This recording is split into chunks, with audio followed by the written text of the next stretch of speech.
Welcome to the Ascent of Mount Carmel channel. This is a channel devoted to a reading and better understanding of the book Ascent of Mount Carmel by St. John of the Cross.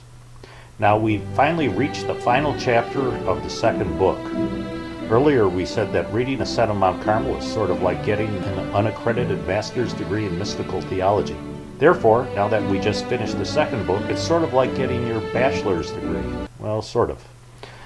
In the first book of Ascent of Mount Carmel, St. John asked us to darken ourselves to the things of the senses.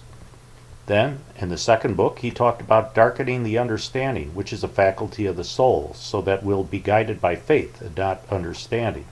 In the third book, St. John will discuss the memory and the will, which are other faculties of the soul. And he's going to tell us how to darken the will in a similar manner to the way that we've darkened our understanding. In this chapter, St. John discusses a phenomenon called spiritual feelings. St. John tells us that they are related to the faculty of the will. However, since in the majority of cases the knowledge imparted from spiritual feelings overflows to the understanding, St. John mentions them here in the final chapter of Book 2. It's sort of like a segue to Book 3. St. John mentions that he'll discuss these more in Book 3, however, as it turns out, he never does get back to them. As we discussed in the 11th chapter, the spiritual feelings might feel like something that's reaching through the inside of your skull and touching the sides of your brain. The feelings are produced passively in the soul without any effort on our behalf. Though it's presented to the soul, it can be equated to a physical sensation, and it might feel localized near a person's temples, but it sometimes might have a feeling that's more general and might affect a person's entire core. Some writers refer to this as the touch of God. And only God knows why he grants these favors to certain people. Spiritual feelings don't depend on our spiritual exercises, acts, or works, or upon our meditations. And some very holy people might go through their entire lives without ever experiencing these touches, and it has no bearing on their holiness, sanctity, or their salvation. Yet God may give them to other people who have done far fewer good works.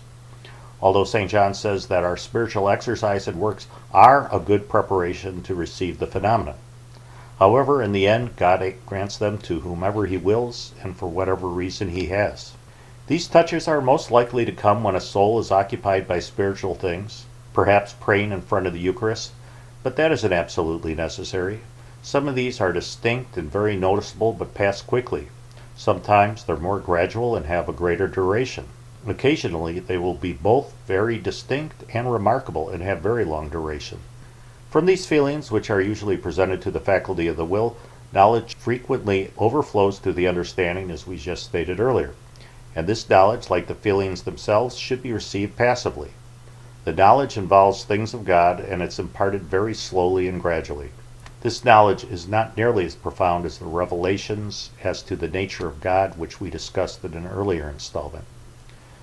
This knowledge may involve different things depending upon the nature of the touches of God and the feelings that are produced. St. John tells us that we need to be detached from these feelings if they do come. We should just simply, humbly, and passively receive them. We should neither reject them nor hope for them. By dwelling on them or hoping for them, the understanding can disturb and ruin the more important effect of the supernatural manifestations of knowledge, which we can't attain on our own efforts. St. John seems to suggest that when these phenomena first occur, that they're most likely not going to come from the devil. However, if we do cling to them and we pray for more of them, the devil could easily answer those prayers with his type of phenomena. And since these things are similar to things of the senses, they're things that the devil can mimic. Therefore, we can't be guided by these spiritual feelings. For instance, we can't assume that if we're making a decision and it coincides with the occurrence of a spiritual feeling, we can't assume that God approves of our decision. So in conclusion, the most important thing about spiritual feelings is the knowledge that we receive passively from God. We should not dwell on the feelings themselves, and if we're not resigned, humble, and passive in regard to them, we're going to subvert that knowledge and impede our progress toward divine union. Well, I hope that you enjoyed this installment of Ascent of Mount Carmel. We'll be back again in about a week with another one when we start to discuss the third book of Ascent of Mount Carmel. In the meantime, please pray for the church.